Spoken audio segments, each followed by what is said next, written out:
I was in my 20s once, which is hard to believe, but I was.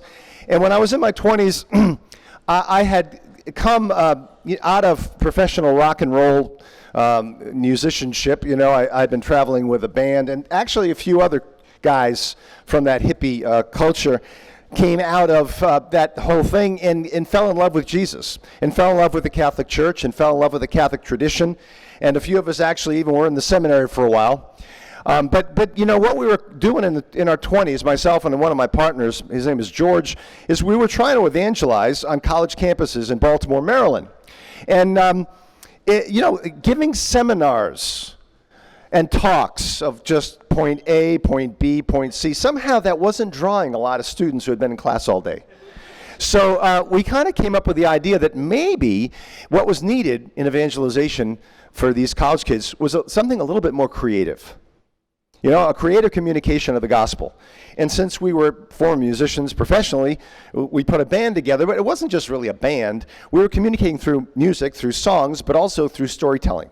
And I finished a PhD in theology and began doing teaching, but really felt like the teaching needs to be creative.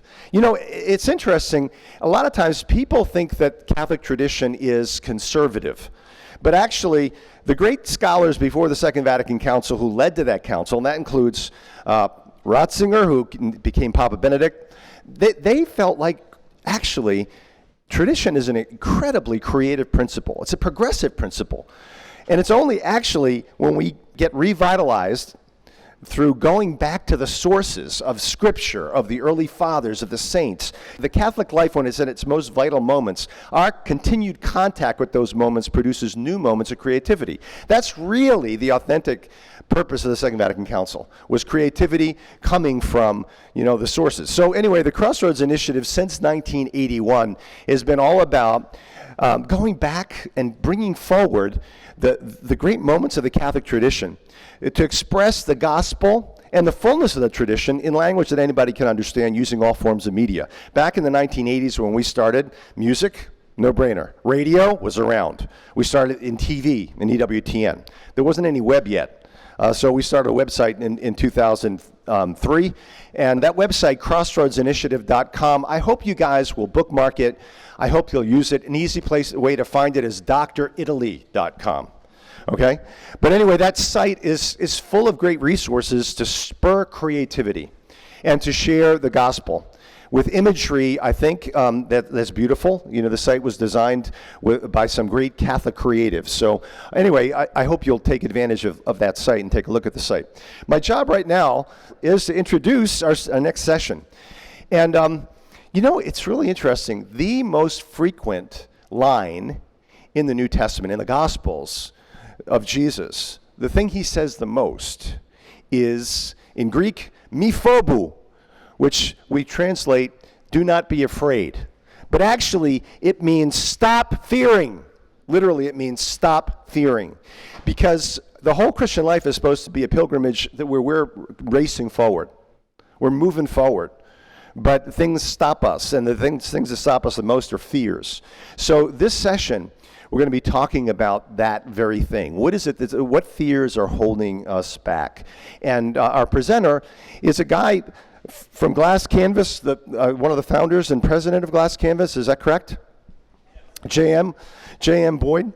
And J.M., what I know, I've been hearing about Glass Canvas for a long time. And what I know is that Glass Canvas has been an inspiration for lots of folks, and J.M. particularly has been a mentor of many of you and many other Catholic creatives. That generosity, that sharing, that openness, I think is going to be exemplified in this talk as he helps us to identify the fears that are holding us back. Let's hear it for J.M. Boyd.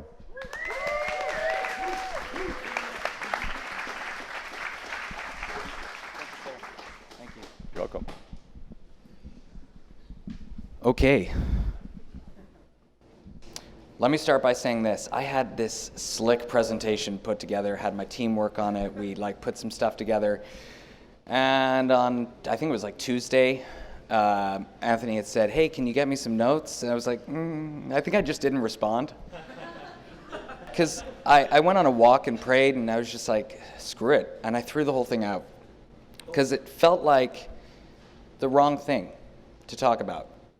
it was a lot of like, hey, isn't this cool and aren't we cool? And that's just a bunch of shit. So I'm not pitching to you guys. I'm sharing with you guys.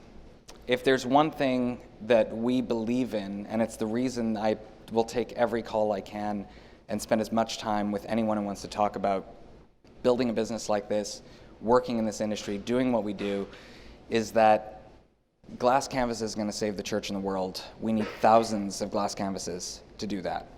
And each of you guys are part of that. And if I can help you do that, I will. There is enough work out there. And if you take one thing away from this first part of this little spiel that is not scripted, is we need to start working together instead of seeing ourselves as competition for each other. And we need to figure out how to do that. I have some ideas of how to do that. We can talk about that later. If we get into it, great. So what are we afraid of? This is essentially what I started with when I threw everything out and finished this on the plane on the way up here. I stole one of my clients' presentations, so if it looks familiar from something you ever see, that's why. What are the biggest barriers we face, either from ourselves or from our clients? What fear are they rooted in? Because they're all rooted in a fear or something that's holding us back. And something I say to myself all the time to try to work through that is, what's the worst thing that could happen? What's the worst thing that could happen if we lose this job? Or we don't get that job, or that project? Or what's the worst thing that could happen if we screw it up? Play that out for yourself, because if the worst thing that could happen is the business you're trying to develop or your name gets tarnished or whatnot, you still have your family, you still have your faith, and you still have your friends in your life. If it's not losing those things, go for it. Do it. Try it. Push. Be uncomfortable. The hardest thing about facing our fears is that it is bloody uncomfortable. We can spend all of our lives wishing our clients would see things our way, give us a chance to prove ourselves or invest in the right areas, but you cannot change others. You cannot change others. You can only change yourself. And what's amazing to me about me trying to write some notes for this on Thursday on my flight in was that I had no idea what other people were talking about. And listening to Chuck last night and listening to Matt and listening to the conversations that I've had, it's all feeds into this. So I feel like I'm repeating a lot of what's been said, but I'm just going to go for it. What would happen if you just focused on making yourself better? That's sort of the avenue that we took as a company. And what I don't want to do is come across sounding like, oh, we did it like this or we did it like that. It's going to sound like that a little bit, so bear with me. But I'm not trying to make ourselves look good. I'm just trying to sort of go, here's what we did. Here's our experience of what's happened to us, and hopefully that helps. So these are actually the values that we've developed in our company, and they are not values to like put up on the wall and just be like, this is what we live by. They're values to force us to be uncomfortable to face our fears. That's the intention of our values. They are not values like, there's some that are related to how things look and feel, but they're actually rooted in how do we overcome this fear or this barrier in our lives. The first one that came out was what we call Speak the Unspoken. This is something we ask of our clients, and we ask it of ourselves. But we had to start with ourselves to do it. So what I mean when I say Speak the Unspoken is, in a business term, you would say, loosen the tie, close the door, and get real. Until you get to that point with a client, or with yourselves and the people you work with, or the contractors you're working with, or the team you're working with in any capacity, your friends, your family, your wife, you're just going to bang your head against the wall over and over again. I'll try not to drink in the mic. I think it was already said, I think Corey may have said it, but it was out of a process of trying to go, how do we fail faster? Because we need to fail in order to learn what works and what doesn't. We started the business thinking, okay, let's bring the agency ideas into the nonprofit world and into the world that needs, built the company sort of, our tagline is like partners for work that matters. And what that means is we literally want to partner people that are doing work that matters most in the world. Because in the agency world, I walked around going, man, I wish I could bring the diocese into this, or I wish I could bring this nonprofit that I love supporting and sit on the board for into this. And every time I did, they'd get a pro bono discount, or a pro bono job, or a 20% discount. It was never quite enough. But more importantly, they never got the A game. They always got like the sloppy seconds. So it was never going to cut it. And then people didn't understand how it worked.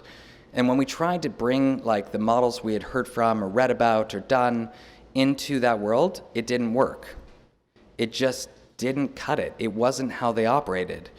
So we needed to fail as quickly as we could to learn what worked and what didn't. And the easiest way to do that was to get honest and start speaking the unspoken. How do we get comfortable asking more questions? Where am I weak? How am I going to fail at this? And be really honest about it. So let me tell you what I did when I first came into the company. Little correction is I didn't found the company. There were these two guys who were brilliant at what they do, two of the three other business partners. They started it out of a desire to just build a business. Build a business that was, like a lot of us, they never wanted to hear the words, that's a great website for a church, or, many other things like that. And they started running with it. I came on and did a contract for them. They asked if I'd stay, and one thing led to another, and I won't go into the details of that. But I came in thinking, I know what I'm doing. I've got the most experience in this out of these four guys, out of the four of us. I'm going to make us look professional. I'm going to do all these things. I was so wrong. I came in thinking I was a leader. I know how to lead a team. I know how to build a team. I know how to run a team. And it wasn't until I got honest with myself and said, no, that's a skill I have, but it's not what God gave me to do. And that's the thing I want you to walk away with, is we're competing with each other because we all think that there's not enough, so we have to do it all. We have to do strategy, we have to do design, we have to do development, we have to do this, we have to do that. We're good at some things, but we're not good at everything. And we will work with other people who are striving to be the best at what they're doing. The implication of that is that in my own life is that I had to face a serious fear that I had to give up authority. I was not the guy who was going to lead the team. That was one of my partners. He was incredibly good at it. But there were things that he was not good at that I was. And as soon as I stopped trying to do things that weren't my God-given things to do and focused in on what, it was a spiritual gift in my life, for one, I had a lot more fun doing it because I wasn't doing the things that didn't feed me. And for two, I got better at it. And I became really good at it. I focused, 10,000 hours, whatever you want to call it. It's the more you do what you're meant to do, the better you get at it. And the more you can provide and financially benefit from that as well. And we allowed that to happen to the others. So my creative director does not manage time or people because that is not his skill. But he is brilliant at creative. So he manages and makes sure that everything's up to a certain quality and it's designed well. He still gets the title of creative director, but who cares? It's just a title. We didn't put titles on our names as partners until about 3 or 4 months ago. We were just all partners. Because we didn't understand until about 5 years in who we were and what our skills were, and we got over the fact that, I don't care if I'm not CEO. That doesn't mean anything to me. Another one of my partners is the chief executive officer because he runs our team. He runs the executives. He is amazing at driving us and making us and pushing us forward. I thought I was good at that, but I'm nowhere close to him because that's a spiritual gift in his life. All of that came out of Speak the Unspoken because we got honest with ourselves. We got honest with each other to the point where it hurts. The church as a whole suffers from this thing I like to call Catholic nice.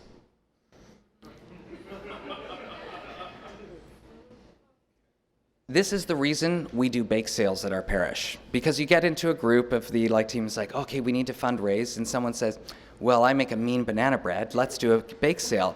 And everyone around the table says, yeah, that's a great idea, Lucy. And then you go around the corner, and you say, why the hell are we doing another bake sale?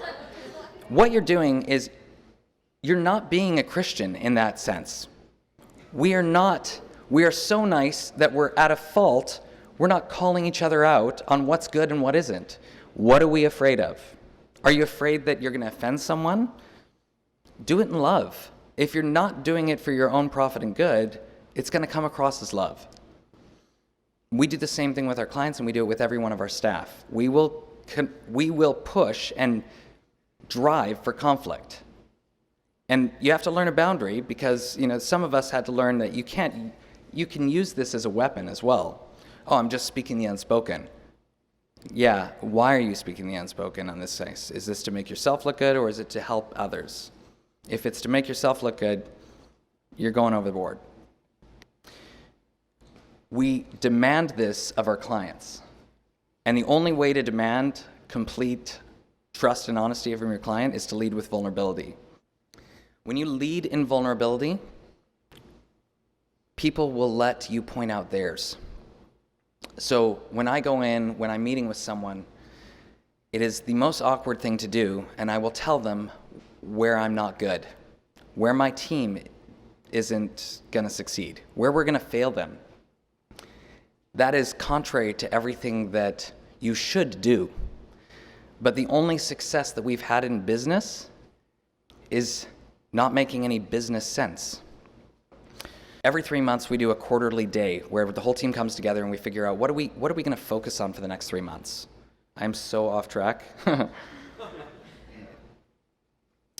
But I think this is important to share.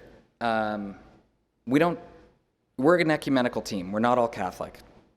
There's not a crucifix in our office, which is sometimes there's a crucifix when in my pocket, and I put it on the table, and every time I talk, and every time I'm doing something, it's right there with me. But I don't want to offend others, and I don't want to push someone into something they're not ready for. That's a whole other subject. But what we do is we don't hide our faith. We pray every morning as a team. We pray for our clients. We pray, we ask for God's spiritual protection, and we pray for each other, and we pray for the day. Every 3 months, we get together and we decide, okay, where are we going to be focusing our attention in the next 3 months? How are we going to grow as a business? And it freaks new staff out because we come in the room, we hang out, we have coffee, we get the whiteboard out, and then we say, okay, everyone split up for about 20 to 25 minutes. Listen to God and come back. I don't care if you've never heard God's voice or if you've ever, if what you have to do is just read something or listen to a song or whatever God's speaking to you, just try to be open to it and come back. 25 minutes, we come back and we start asking, what did you hear? What did you see? What vision did you have? What did God show you? And we start writing on the board, and every single time, every 3 months for the last 4.5 years, it always lines up. There's always things that meet. In the same way that you do, we've been doing this all week. You have ideas, you have thoughts, you have things. You don't know where God's taking them. Different things spark off of other things. And it always comes to you start to see a similarity and you start to see where it's going. That is where we drive for the next 3 months.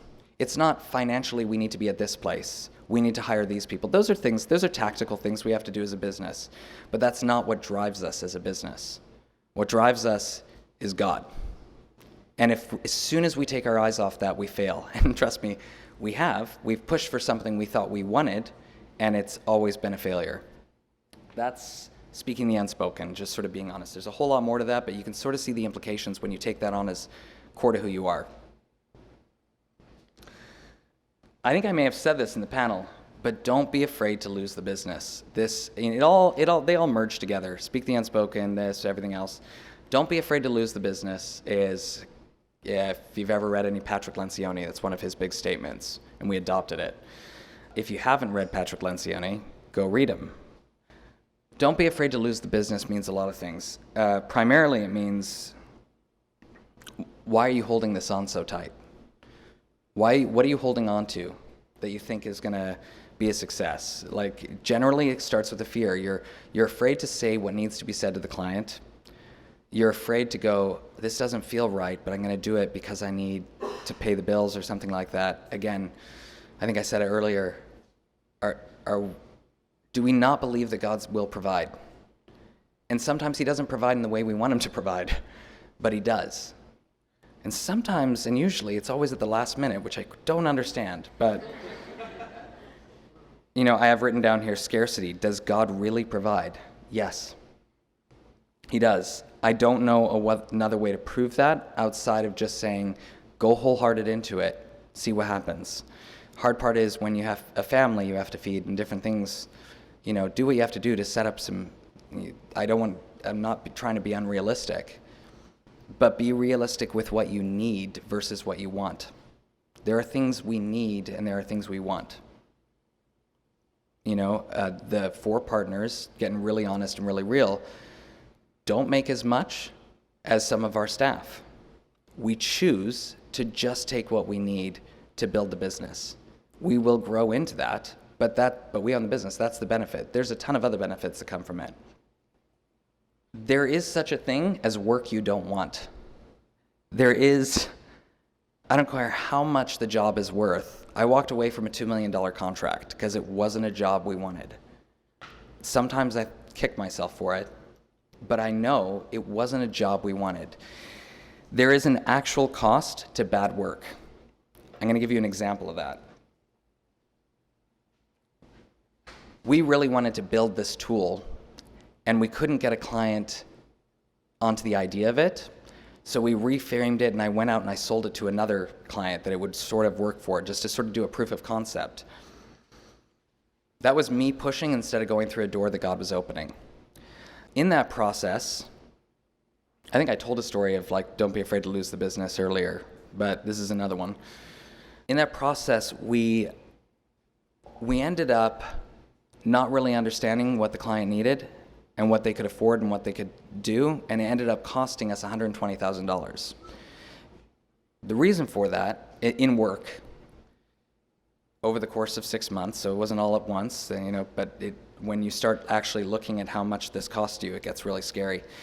Because when we had the product, what we thought was a finished product, when we delivered it, we realized this isn't going to work. And we weren't okay with that. I'm actually going into another value. So we did the work that we knew it needed to happen. Basically, we didn't realize we needed this huge onboarding system. And we had to spend that money to do it. And we didn't know the client. We thought we did because we didn't take the time, because we were just trying to sell a product. We were just trying to build this proof of concept that we knew we could build this cool system. And it came back, it's still biting us in the ass. You don't understand the cost of not walking away from business. All right. Don't be afraid of the truth. This is going to be painful for some of you. Good design will not save the church. Period. Beauty will not save the church alone, unless you change your reference for what beauty is. Beauty is not something that looks beautiful or something that you like or something gets a lot of appeal or clicks or whatever. Beauty equals an experience of Christ. That's what beauty is. And like the tattoo says, who am I to judge what beauty is?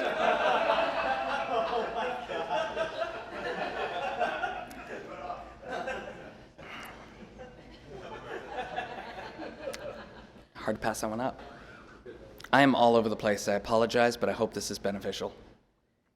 I could do a whole talk on beauty being the experience of God and what that means and how that, but I think at the core, we all know what that means. The trick is trying to separate ourselves from what we think is beautiful and what other people think is beautiful and what is going to be an experience to them. This is a little side note, a little tip, but it goes along with don't be afraid of the truth. If you're not doing it, track your time and measure what works. One of the biggest mistakes was not tracking our time or not being honest.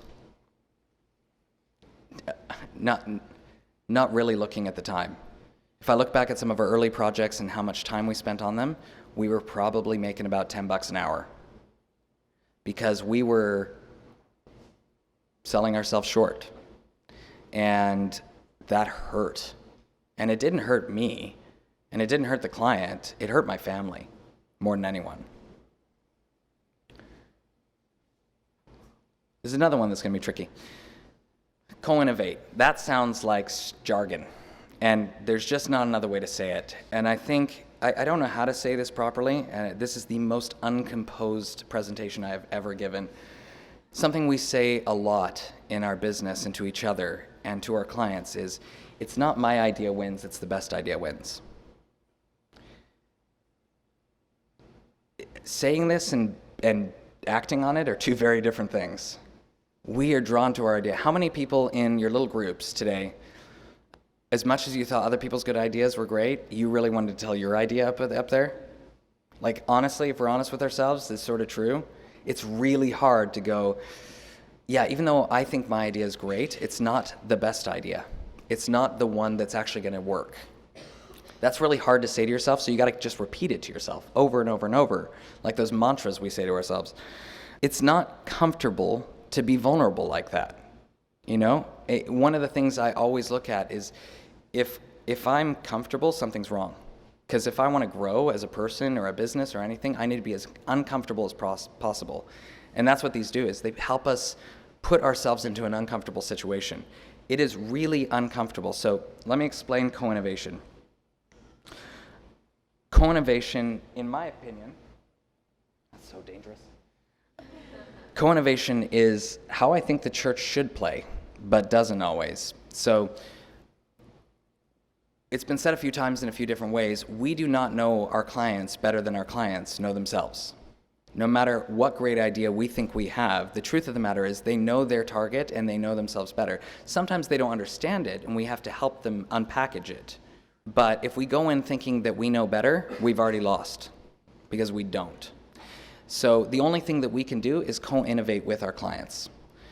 That means that, and there are so many ways you could object to this, and there's not enough time to go into all the detail of how we play with it, but just bear with some of it.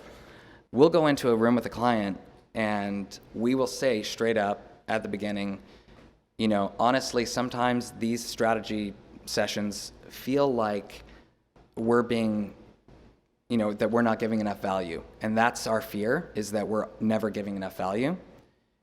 It always turns out that the client thinks it's an amazing value, but we have no idea what we're doing, because all we're doing is regurgitating what they said back to them in a clearer way, which doesn't feel valuable. But that's all we know how to do. So they say something, we image it. You know, we help them understand that it makes sense to them. Does it make sense to everyone? Or does it make sense to their target? But it always puts us in an uncomfortable situation, because we are opening up the doors and saying, we don't know as well as you do. But what we do know is how to help you say it in a way that everyone gets it as well as you get it, or how to show it in a way. One of the ways we do that is we push ourselves into being uncomfortable in as many ways as possible. So with this, we do something which, you know, a lot of people do, which is called show early and show often, which is so painful. We talked about how do you teach your clients. This is the way you teach your clients. You build them into the process. So if we're doing a film with them, we show them the roughest edit first. And we ask them, what can we cut from this? Because we know it's got to be shorter or something like this. And every single time they come back and say something like, I thought we were coming to you to bring creative guidance to this. This is horrible. Because they don't understand this is first cut of probably like 16, right? Different edits. And every time it's like, you just got to take it and just go, yeah, I know this is part of the process and it's not finished yet, but we really need you to be a part of this. Here's what we're asking. You know, we're not asking if the sound is good or if what can we cut from this? What's important here? If we don't do that, we're going to end up cutting something that is key to what they want to communicate. That's a very simple way to do that. But the only person that makes uncomfortable is us. And it makes us incredibly vulnerable. And I've had a client walk away at that point and say, guys, we're stopping it right here. We're cutting our losses. I don't think you're the right team. Even though we've communicated to them from the beginning, here's what the process is going to look like. We're going to be vulnerable with you. We want you to be a part of this. Some people just can't take that kind of thing. But for us, it's the only way it works on budget in this world. Because we don't have time and our clients don't have a budget to do it again. So we got to get it right the first time. So we've done everything in our ability to, In the traditional world, you have an idea, you build it. You know, who's looked up Google Sprints or you know, talked about them or seen them or. Okay, so there's a basic understanding where they sort of pitch this as, I won't go into sprints right now, but you build something, so you have an idea, you build it, you launch it, you learn from it, and you iterate. And usually it takes about 3 of those cycles before you get to something that was like, oh, that's a good starting point, even though it might be launched. That's why we have alpha and beta versions of things. The problem is a nonprofit does not have the money to go through launching, and then learning from it. They launch a website once, and that's it. They can't touch it for 3 years maybe, right? So how do we get to a way to where we learn without launching? And there's tools and ways to do that, but they all make us incredibly uncomfortable. And the only reason we don't do that is because it's uncomfortable, and we're afraid of looking bad, and we're afraid of looking raw, and we're afraid of looking unpolished or not professional enough. And that's the hugest difference from working in an agency with clients that have multi-billion-dollar budgets and working with someone that's got nothing to work with. One of the ways we do this is we tell our clients, we do not believe in ta-da moments.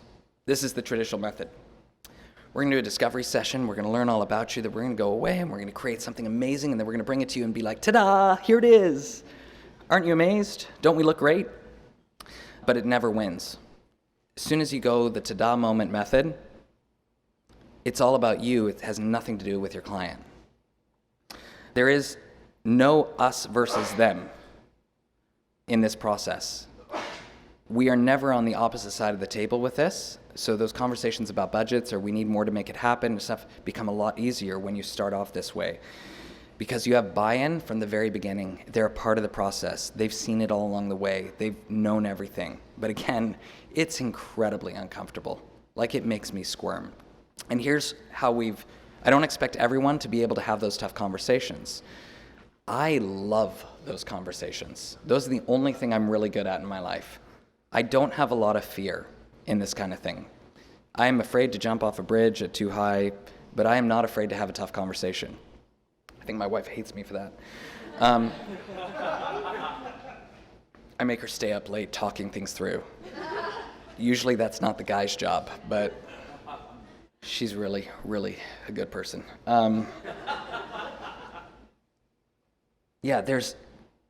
Where was I going with that? What was I talking about? Oh, hard conversations. I don't expect my creative director to have those conversations. I don't expect my project managers or account managers to have those conversations with the client. So we have a rule. If they're at all uncomfortable with something that they know needs to be said, do not procrastinate that conversation with the client. Do not be afraid of it. Don't go away from it. Call me and say, I need you to come in on this call. Tell me what you need from it and why you need it, and I will take that for you. I will jump on that grenade. I will be the bad guy. I will have that conversation. And you can still look good. And you can do what you do best, because I cannot be a front-end coder, but you can. I cannot be a creative director and designer, but you can. Why am I expecting you to do the job that I should be doing? And this is what we do often, is we try to take on jobs that we're not good at, and we fail. Because we're not real enough with ourselves that we can't do everything. We can't be good at everything. We may have a skill in it, because we've done it a number of times, but that doesn't mean it's what God gave us to do. I think that's the repeating factor. This is where we get into the fun, good stuff. Good enough isn't good enough. This is, again, they all play in together, so being able to walk away from business, if someone's just wanting good enough, I will walk away, because good enough for the church is not good enough. We are not okay. I am not okay with anyone just doing enough. To the point that we have something on almost every invoice that goes out called gift baskets. If we miss something when we were budgeting that needs to happen, we'll suck it up and we'll do it. We'll do it up to $120,000 with one client. That was the biggest one, but we will do it. And on the invoice, we show them what we did. It's called gift basket. If we missed it, it's our fault. We didn't realize that it needed to be done, but it does in order to make a success. We're not okay with shipping it as good enough. Because let me tell you, it was good enough. But what we didn't put together, long story short, it was a pro-life client. And what we didn't put together was, we knew that, this was a non-tech savvy crew. What we didn't realize was they were volunteers, there was turnover. The average volunteer was 60 years old, woman 70, and they desperately needed the help. So we had to completely redesign the back end to work for a 65-year-old woman who barely could understand Gmail. That was really hard.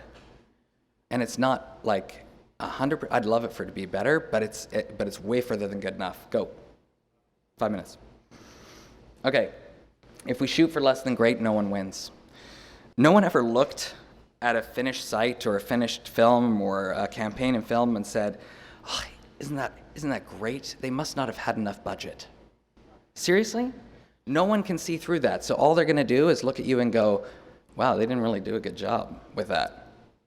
You know? Oh, that illustration is like, that's really good. They must have had like barely any budget to do that. No one ever said that ever. Part of sort of all of this is we call it, it's you know, every catchphrase out there, human-centered design. We call it person-centered design. We think about design for the person. So someone asked me, I think at lunch, like, do we ever put our stuff up for awards or different things like that? I was like, I've got 30 or 40 projects I will never show anyone because they're not what I would consider to my friends and my things good design. But they got the job done and they did it right and it won. Because that wasn't for me, it was for someone else. I wasn't the target market. We can talk about the target market, but the deeper issue is a lot of times we don't do those things because we don't want to put it on our portfolio. One of our biggest paying clients, one of our longest term clients is Catholic Cemeteries of Vancouver. You probably won't see much of them on our website, but we do a crap load of work for them. There's some things I'm really proud of, but it's just like, it'll come across the wrong way, without the backstory.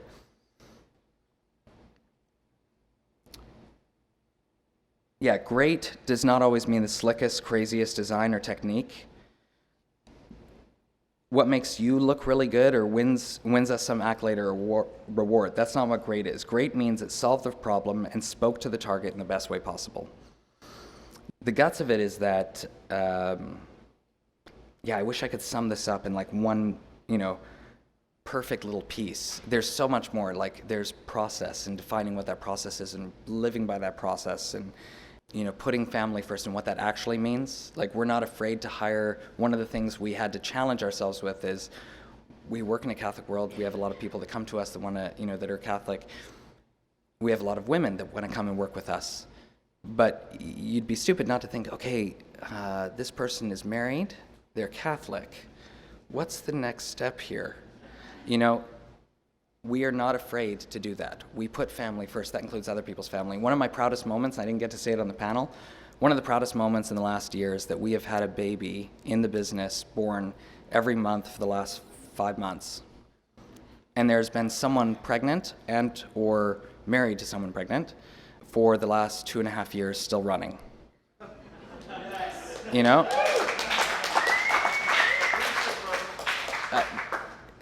There's only one way to repopulate the world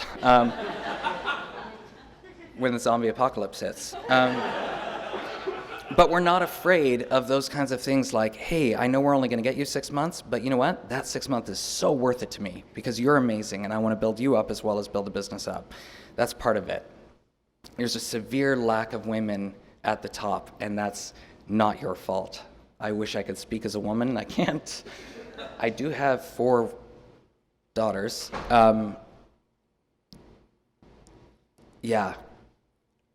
We have a rule in any strategy session. If there's not a girl in the room, we don't go in the room. It has to be on their team or our team. There has to be at least one girl because we think differently. We can't count that out. Yeah, too much testosterone is too much. I'm going to open it up to questions because I just threw a crap load of stuff at you. And I'm sure there's not enough detail in a lot of places. So